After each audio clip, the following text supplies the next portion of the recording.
Naslednja gostja pa je profesorica umetne inteligence na pariški Sorboni ter ena najuglednejših evropskih strokovnjakinj za družbena in moralna vprašanja rabe robotov v vsakdanjem življenju. Doktorirala je iz raziskave algoritmov za prepoznavo govora in se je pri postdoktorski habilitaciji ukvarjala s simulacijo čustev pri strojnih sistemih. Leta 2019 je za zasluge prejela najvišje državno odlikovanje, francoski red legije časti, in že je z nami gospa doktorica Devillers. Please, the stage is yours.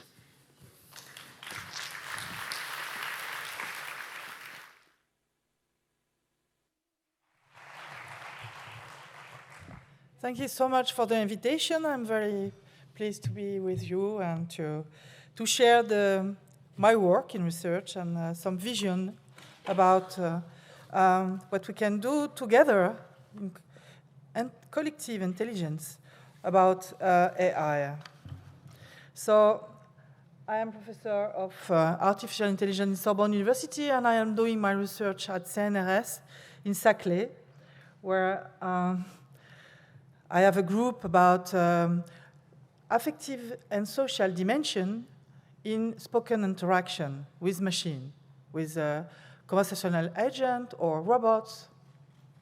And then I'm also involved in several groups about ethics, one national committee, pilot of about ethics of the digital things, and also expert in the GPI, Global Partnership on AI, and convener now, since 1 year and a half, on Sentinel GTC 21, which is maybe obscure name, for Standardization Association, European one, about artificial intelligence. And my focus on these activities is about foundational and societal aspect of artificial intelligence, with a specific topic like green AI, nudging. I will explain what is nudging. It's kind of soft manipulation, and also sustainability, trustworthiness with AI. So artificial intelligence is imitation. It's a branch of computer science that aims to create intelligent machines.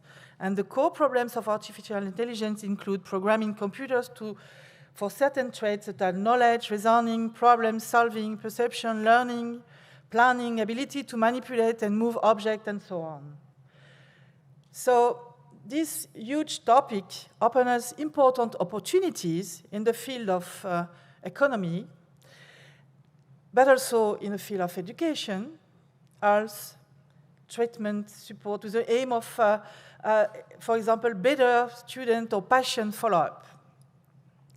So social and emotional robots are the title of my book, my first book, which was translated in Slovenia. And the subtitle was Myths, Fantasies, and Reality. What is the level of knowledge we have about this topic? So the challenge here is to educate on the subject of artificial intelligence in school, at school, university, but also largely in the community, in the society, for every citizen. So I would like to present my work a little bit. So I've spoke about my team, and since 2001, I have a team of around 10 researchers, which are students, postdoc, but also researchers from different countries. And we work on emotion detection from voice behavior, from text also, and we work with a robot, with a chatbot, conversational agent, and there's a lot of papers that I've done on this subject. And the new activities I have is to have technological and ethical issues. So I have a share on AI, artificial intelligence, which is the name human-machine affective interaction and ethics. And the planned scientific work focuses on the detection of social emotion in human voice, but also the study of audio and spoken language manipulations. intended to induce change in the behavior of the human interlocutor, so kind of soft manipulation. So 4 axes in this chair, which are related to technology, as I mentioned, but also experience with at school, for example, with a primary school. We've done some experiments, and also with adults or elderly people. And then the last axis is dissemination of the results of our methodology of audit experiments and evaluation metric, and the fact to demystify and to try to push people to be more aware about the risk of this new technology, AI. So there is a clear asymmetry between the knowledge and the power of these GAFAM, for example, Google, Amazon, Facebook, and Apple and Microsoft. New name now is MAMA, you know, for Meta, Amazon, Microsoft, and Alphabet, if I learn the new title of each of these big géants of numeric. And this asymmetry is the fact that a lot of systems are collected your data, ask you for consentment, but you don't know exactly what is the topic, and manipulate you. And this is totally obscure, totally invisible. And also, the other topic, which is mine, is a human-machine co-adaptation. So, I mean, we build machines to adapt to our behaviors for different tasks, and it could be very important to do that, but also we will adapt our behavior to this machine. So how we control that? So the societal consequences could be we change our relationship to the world, the knowledge, emotion, interpersonal relations. What is the link between the virtual and the real, like in the metaverse? It's a huge topic and open huge number of ethical issues. And specificity of digital ethics are influence, but also fascination, because we are fascinated by these kind of things, by robots, for example. We're afraid, but in the same time fascinated. The question of human autonomy, we decide. I decide, or the machine decides for me.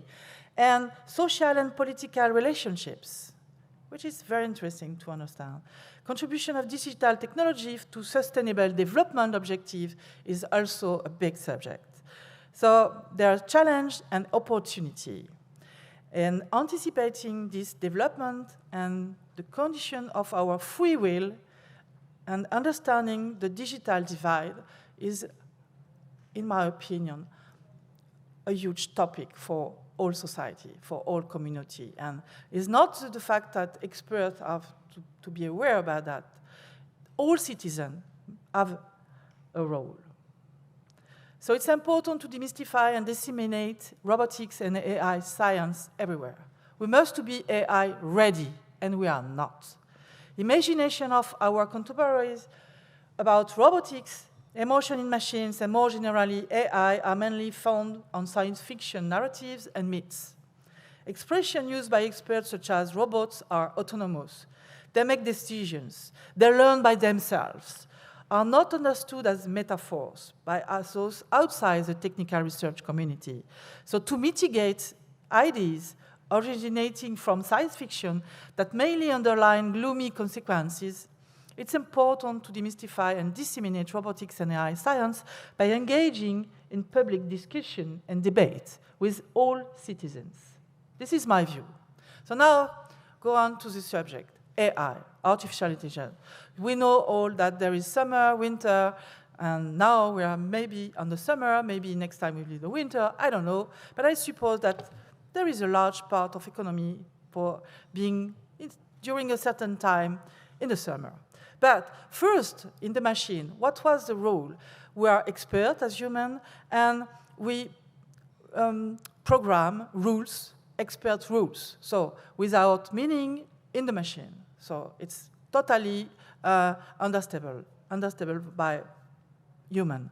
The second big steps is to use statistical learning, machine learning, to learn from big data, okay? From data, from rich data, from huge number of data. And with unsupervised, supervised learning, or reinforcement learning, this is 3 kinds of learning with machines, for perceptive tasks, for reasoning tasks, for learning tasks, but the machine learns without understanding nothing and without any responsibility inside the machine, without any intention, without any conscience of whatever. This is not human. It is some mathematical things with a huge performance in certain applications, but we have not to be afraid about that. We have to learn what are the concepts behind the machines. The third step now is to try to have machines that adapt in the context that we are, in real life. And this is very difficult for robots. I have seen robot dancing. Okay, it's easy because it's generation of movement. But if the robot is in the scene, here, and try to understand things, it's very difficult. It's a nightmare to understand all our world for machines.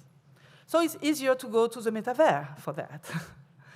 We will be the robot in the metaverse, our next fantasy.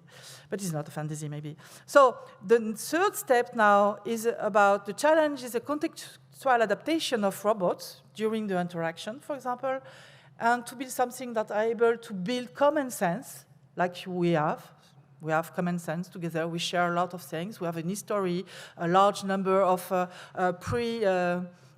priori about a lot of things. Coming from Darwin, and the knowledge we build together in the society, and machines have anything of that. And the third point is ethics of machines, but it's not exactly ethics of machines, ethics of people that are building machines. So we must have now this focus on transparency of what is exactly inside the machine, explicability or loyalty, and a lot of different ethical concepts. Be back to the past. What is artificial neuron and machine learning? At the beginning, it's very old, in fact. I do my thesis in '92 using this kind of machine, perceptron multicouche, multi-layer perceptron. And even that, with deep learning and time neural network, was a kind of perceptron which was deep, with a large number of hidden layers. But what is really new, because it's the same concept, you know, the modelization of neuron cells from our brain, in fact, from our visual cornea. It's a neuron like that with exactly the representation in the mathematical automata.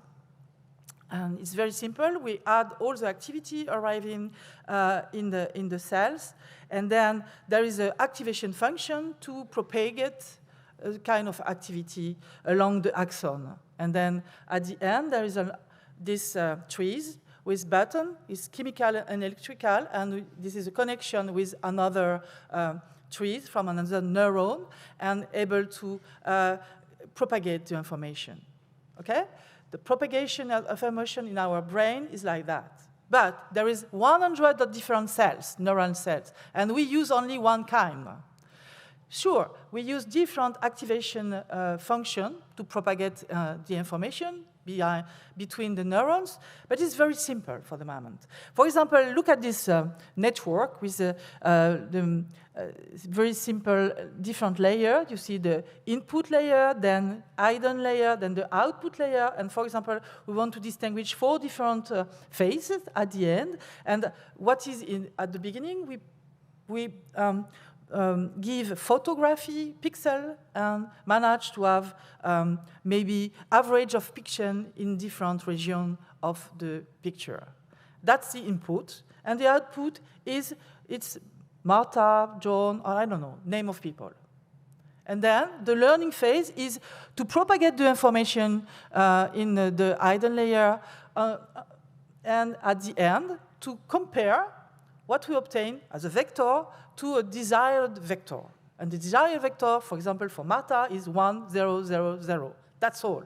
I compute a difference, I mean an error, and then the role of the training phase is to modify all the weights that are in the blue line. All the blue line have a weight, and we modify the weight, take into account that the fact that next time, when I propagate the same picture, I will have an answer at the end more close to the final decision I want. And I do that repeatedly, a lot of time. It is very different from the learning of a child. A child learns with his body. He learns with touching objects, with a lot of other kind of things, with mind and body. The machine learns with an input that we put in the machine, we give to the machine. So please, don't be abused by the idea of biomimetics and so on. This is very simple. We do biomimetics at a very, very, very simple level.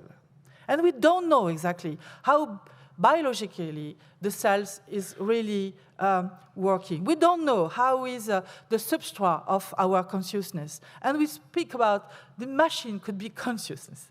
So there is an absurdity here.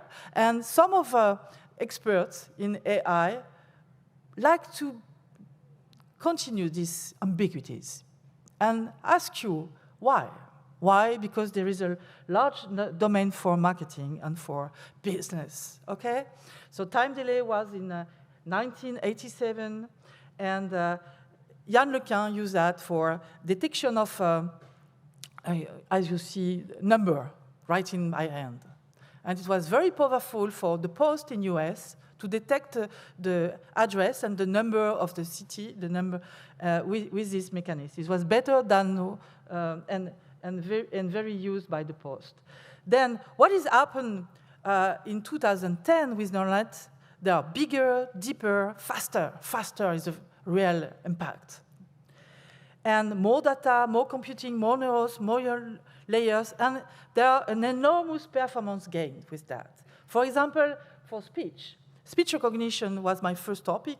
It was very difficult. Even if I used neural network at the beginning in '92, combined with the more performant model at the time, it was not very, there was 15% of errors remaining. And then with this transformer, big neural nets, now we have the same level than human. I mean, when a system listen your voice saying something, and there is no too noise around, and not a cocktail effect also. That means a lot of people talking together in the same area, which is complicated because there is noisy environment.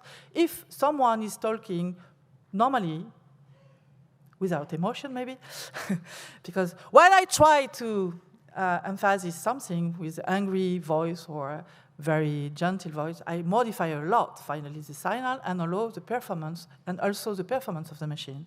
But we now achieve, Microsoft was the first with deep learning to achieve the same level of, not understanding, transcription, word transcription, than human, okay? So now, we have this mystification. Who are now the machine? Is it narrow AI, narrow artificial intelligence today? Yes. Tomorrow, we will be able to build this augmented things and conscious machine? No, nobody knows. But I assure you, with this kind of computer we use now, it's not possible.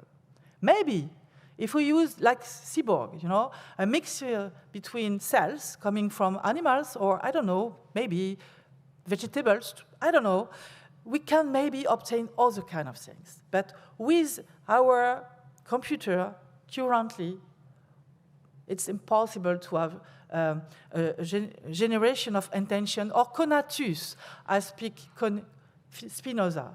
Spinoza was really incredible when he explained that. Conatus is the way I want to live, the appetite of life. And then there is nothing in the machine. Nothing, only the intention of the industrial or people that build this machine.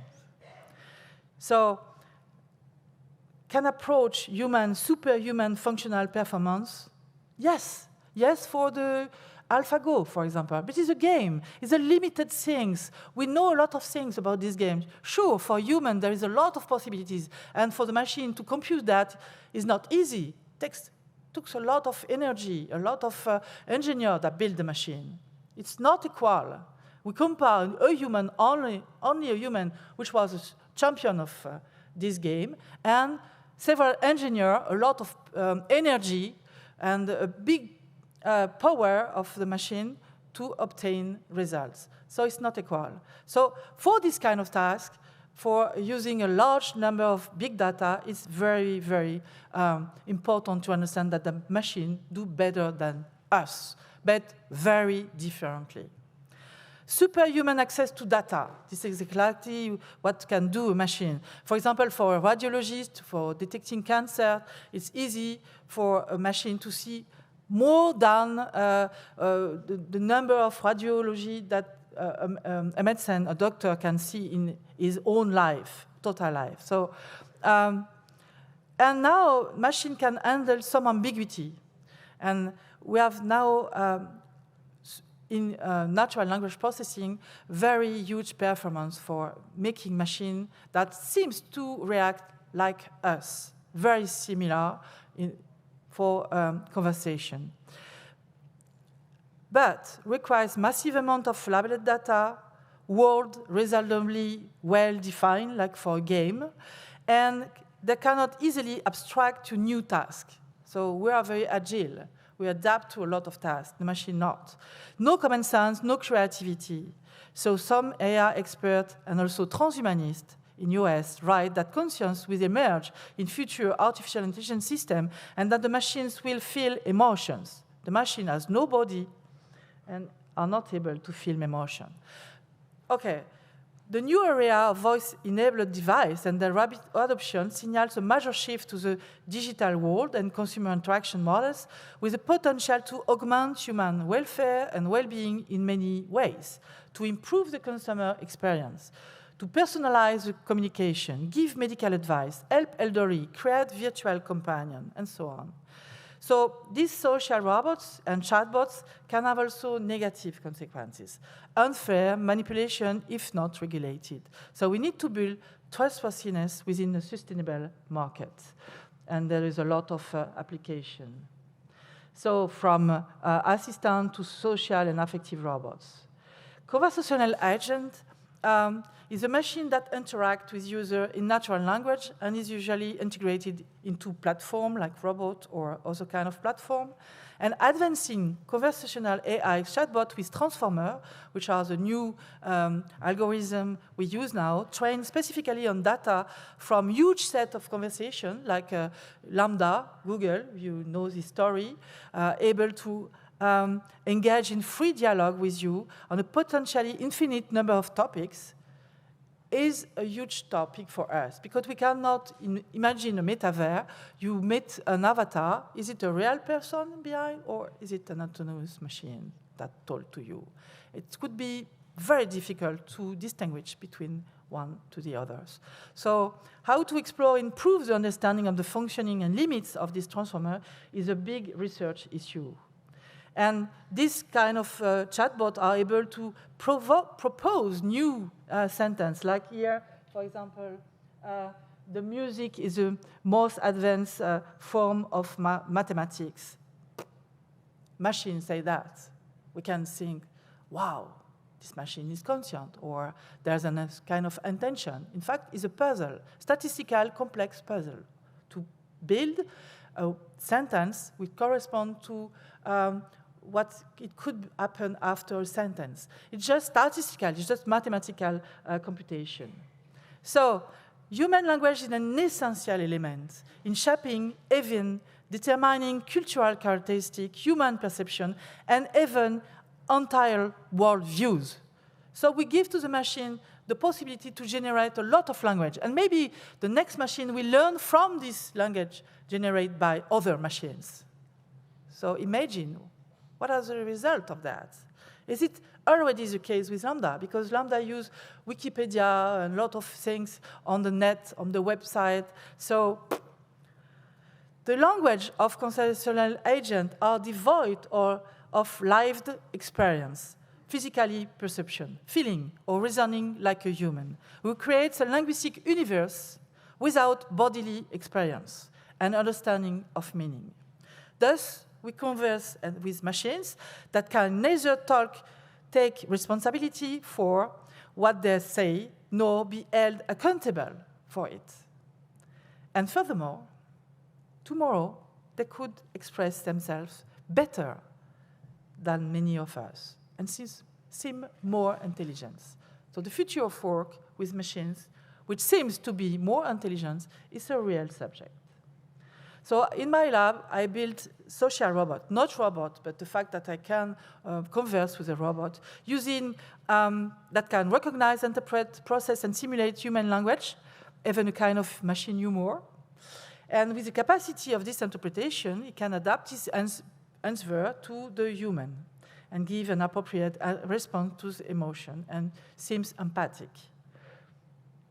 So affective computing is a new discipline in MIT in 1997. I began to work on that in 2000.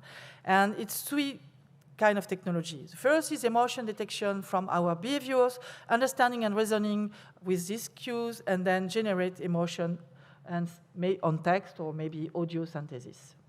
And as Antonio Damasio, which is a famous American neuroscientist, says, we are not rational without being emotional. So it's very powerful to put this kind of system into a machine that are able to dialogue with you. So emotion is coming from different cues. We can express emotion with voice, with what we say, but also with the mimic of my face and the way I move and my gesture and so on. So now we are building machines that are able to focus on that and to keep all this information for you, even the physiological cues. We can have the heart rate from your eyes. We build some system like that, able to explain things.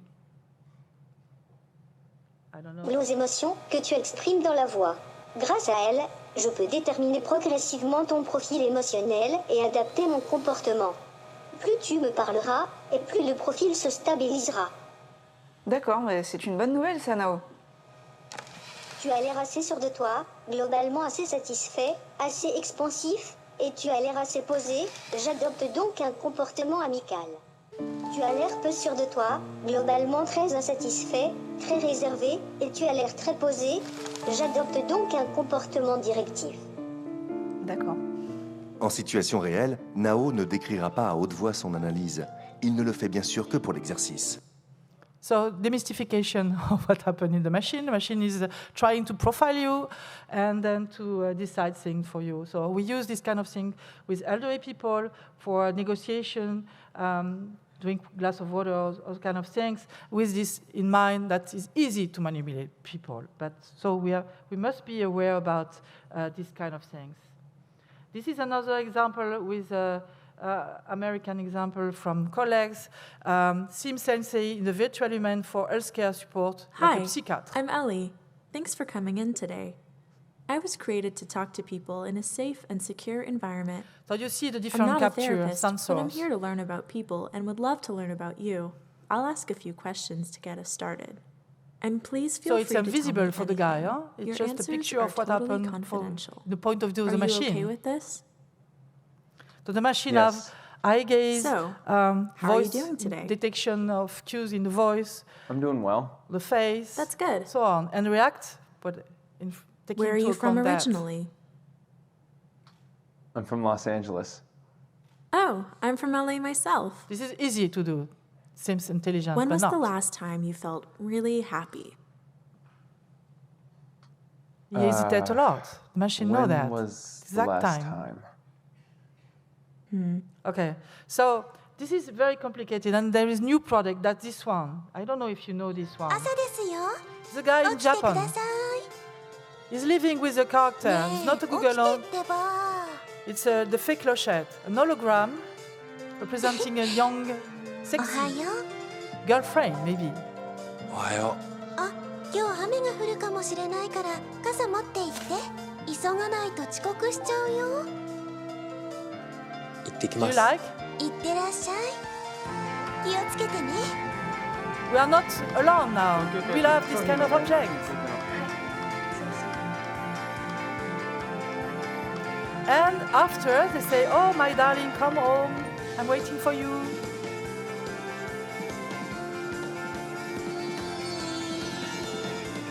It's fun, no? It's an advertising. This system is already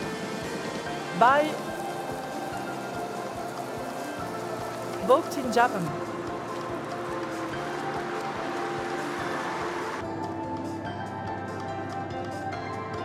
Cannot wait to see you, my darling. 10 minutes, yeah, I'm coming. Do you think there is place for a real human in the life of this guy? Is it like a guardian angel or Tamaguchi, remember? おかえりなさい。 Miss you, darling. Wonderful, no?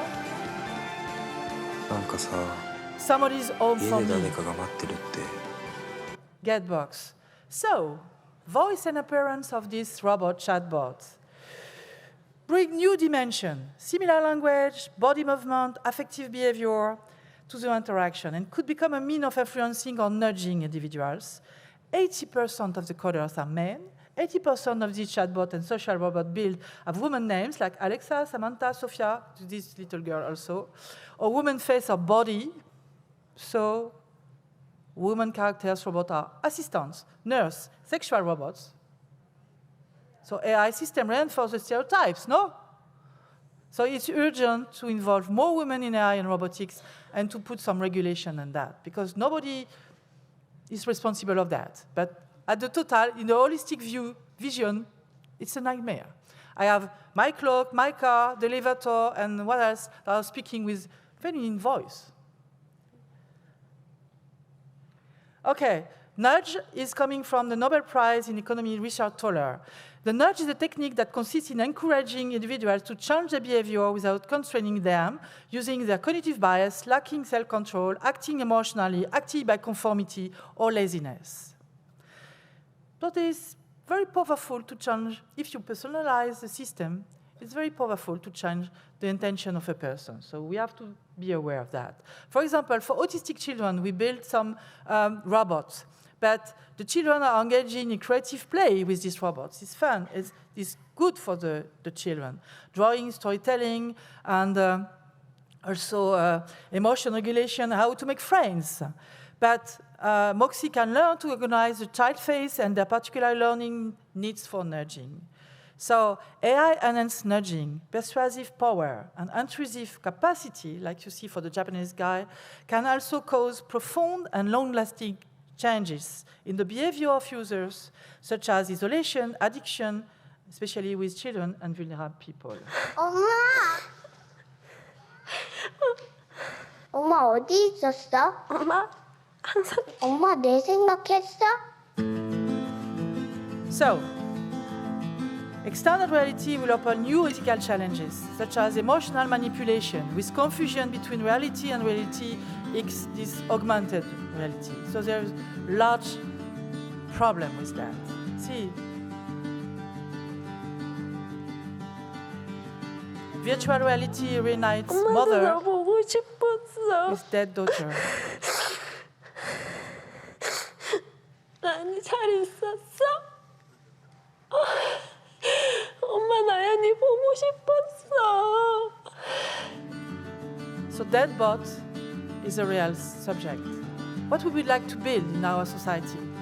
Your father on your phone, talking to you every day? What is the... How we'll do that? Is numerical immortality possible?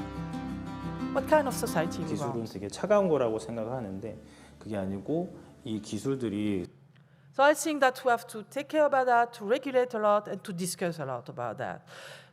Because we anthropomorphize this machine. It's natural. The attribution of human characteristic of behavior to an object is totally natural.